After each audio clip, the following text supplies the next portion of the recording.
জয়গুরু বন্ধুরা, মনের বাড়ি দেহের কথা চ্যানেলের পক্ষ থেকে আপনাদের সবাইকে জানাচ্ছি আন্তরিক প্রীতি ও শুভেচ্ছা। বরাবরের মতো আজকে আবার নতুন আরেকটি এপিসোডে আপনাদের সামনে আমি হাজির হয়েছি। বন্ধুরা, আপনারা এই যে চ্যানেলের ভিডিওটা দেখতেছেন, এটা কিন্তু আমাদের দ্বিতীয় চ্যানেল। আমাদের প্রথম চ্যানেলের নাম গহীনের কথা। সেই গহীনের কথা চ্যানেলে বিভিন্ন রকমের যৌন সমস্যা, মানসিক সমস্যা, পেটের সমস্যা, মেডিটেশন, যোগা, প্রাণায়াম, ধ্যান সহ আরও অনেক রকমের ভিডিও শেয়ার করা হয়ে থাকে। আপনারা চাইলে পরে আমাদের সেই চ্যানেলের ভিডিওগুলো দেখে আসতে পারেন। যদি আপনাদের ভিডিওগুলো দেখে ভালো লেগে থাকে তাহলে আমাদের চ্যানেলটি সাবস্ক্রাইব করে আমাদের পাশে থাকবেন, এটা আপনাদের কাছে বিশেষভাবে অনুরোধ করছি। বন্ধুরা, আজকের এপিসোডে যে বিষয়টির সমাধান নিয়ে আলোচনা করব সেটি হলো পেটের সমস্যা।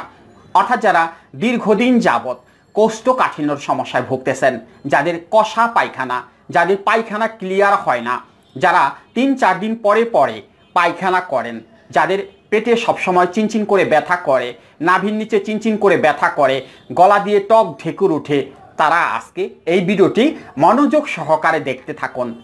হ্যাঁ, আজকে আপনাদের আমি এমন একটি টোটকা বা রেমেডি শেয়ার করব, যে রেমেডিটি বা টোটকাটি যদি আপনারা সঠিকভাবে সঠিক নিয়মে সেবন করতে পারেন তাহলে কিন্তু আপনাদের পেটের সমস্যার সমাধান হয়ে যাবে।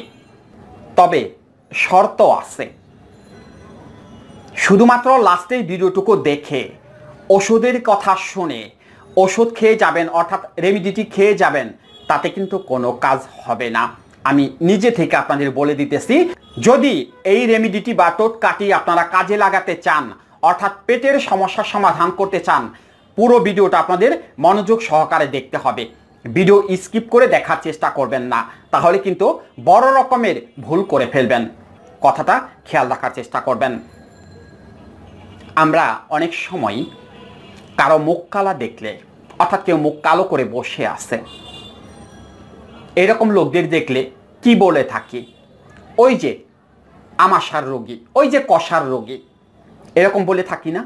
আবার কেউ যদি একটু মুখ কালা করে গুমরা করে থাকে, কারোর সাথে রেগে কথা বলে, তখন আমরা এই কথাগুলো বলে থাকি না?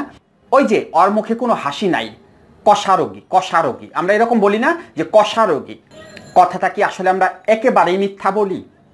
আসলে কি কথাটা ঠিক না? আমরা কি তাদের উপহাস করার জন্য আসলেই বলি? না, তাদের উপহাস করার জন্য না, আসলেই তাদের ওই সমস্যাগুলো আছে। যারা মুখ গোমরা করে থাকে, যারা কারোর সাথে খুব বেশি কথাবার্তা বলে না, সবসময় খুব রেগে থাকে, কোথাও যায় না, কোনো অনুষ্ঠানে বাজারে ঘাটে কোথাও যায় না, চুপচাপ এক জায়গায় বসে থাকে, তারা আসলেই কষার রোগী, তারা আসলেই আমাশয়ের রোগী, তারা আসলেই কোষ্ঠকাঠিন্যর রোগী। একেবারে সত্যি কথা, 100% সত্যি কথা। অর্থাৎ এই রোগীদের দেখলেই বোঝা যায় যে এরা কষা রোগী, এরা আমাশার রোগী। এদের দেখলেই বোঝা যায়, এদের যে মুখের অবয়বটা আছে এটা দেখলেই বোঝা যায় যে এ কোষ্ঠকাঠিন্যর রোগী, এ আমাশার রোগী, এ কষা রোগী, দেখলেই বোঝা যায়। এর কারণটা কি? কেন তারা মুখ কালো করে থাকে, কেন তারা মুখ গোমরা করে থাকে, কেন তাদের পেটের সমস্যাটা হয়? এরা মানসিকভাবে অসুস্থ। হয়তো অনেকে বলবেন যে পেটের সমস্যা হওয়ার পরেই আমাদের এই সমস্যাটা হয়েছে, তখন আমাদের কোনো কিছু ভালো লাগে না, কারোর সাথে কথা বলতে ইচ্ছে করে না। একেবারে মিথ্যে কথা। পেটের সমস্যাটা হয়েছেই আপনি আগে থেকেই মানসিকভাবে অসুস্থ ছিলেন, আপনি আগে থেকেই কারোর সাথে কথা বলতেন না, চুপচাপ বসে থাকতেন, একটু ঘাড় তেরা টাইপের ছিলেন, কেউ একটা ভালো কথা বললে আপনি সেটা গ্রহণ করতেন না, আপনি একই কাজ 3-4 বার করতেন, সব কিছুতে সন্দেহ করতেন, খাবার দাবারে সন্দেহ, হাত মুখ ধুইতে গেলে সন্দেহ, গোসল করতে গেলে সন্দেহ, সব কিছুতে সন্দেহ আপনি আগে থেকেই করতেন। আপনি কারো ভালো সহ্য করতে পারতেন না। আপনার সামনে কেউ ভালোভাবে কথা বলতেছে, কেউ হাসতেছে, আপনি এটা মেনে নিতে পারতেছেন না, আপনার মন গা জ্বালা পোড়া করতেছে, আপনি এটা কখনোই সহজভাবে মেনে নিতে পারেননি।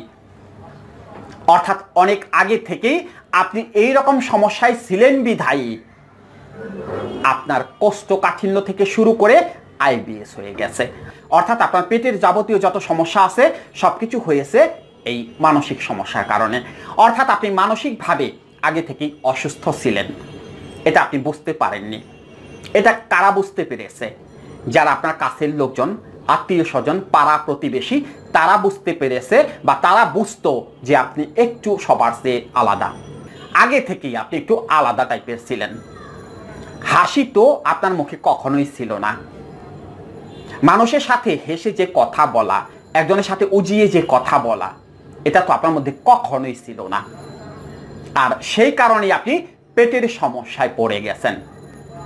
আর এই পেটের সমস্যা থেকে আপনি যৌন সমস্যায় পড়ে গেছেন।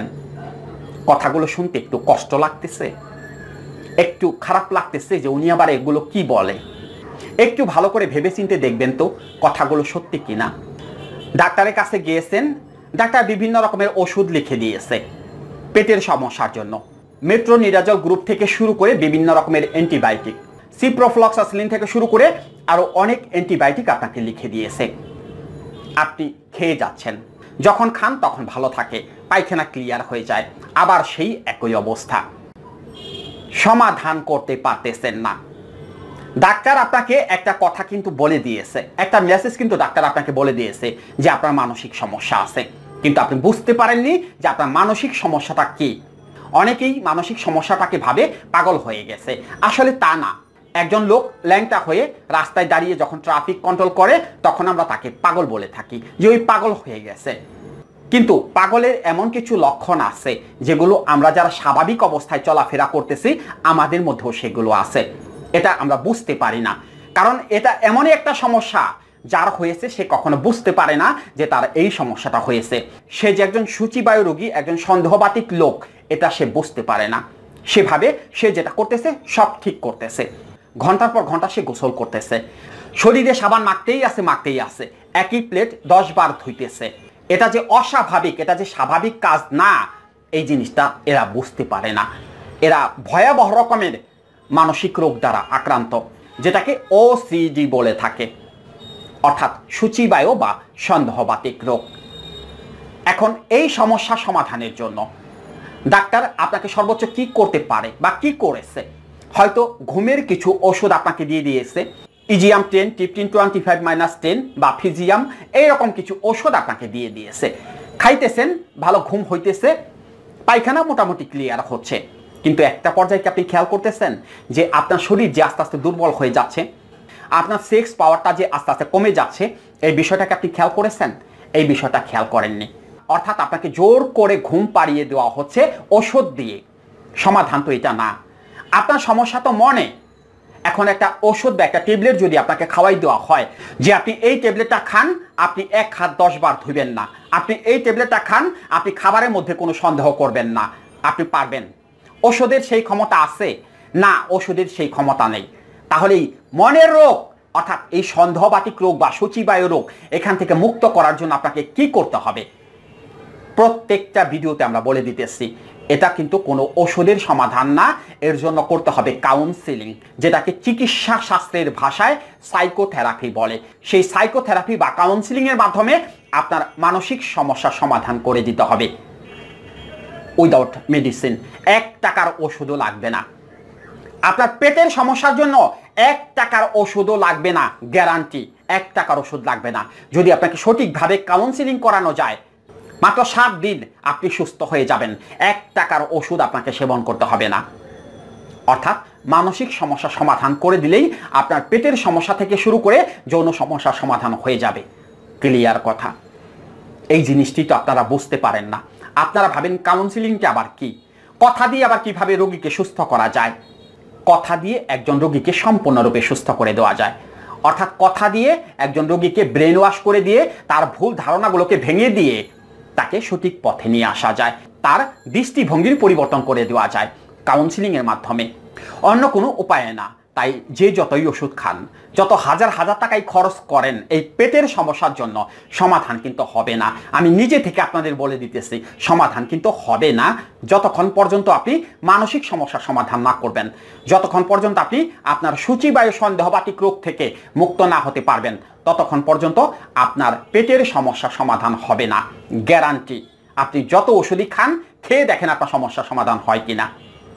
এবার আসুন, পেটের সমস্যার জন্য, কোষ্ঠকাঠিন্য, কষা পায়খানার জন্য আজকে সেই রেমিডিটি আপনাদের মধ্যে আমি শেয়ার করি। সেই রেমিডিটি বা টোটকাটি করার জন্য আমাদের যে উপকরণগুলো লাগবে সেগুলো হলো আদা শুট চূর্ণ, অর্থাৎ আদা শুট পাউডার। দ্বিতীয় যে উপকরণটি লাগবে সেটি হলো বেল শুট চূর্ণ বা বেল শুট পাউডার। তৃতীয় যে উপকরণটি লাগবে সেটি হলো অর্জুন গাছের ছাল চূর্ণ বা পাউডার।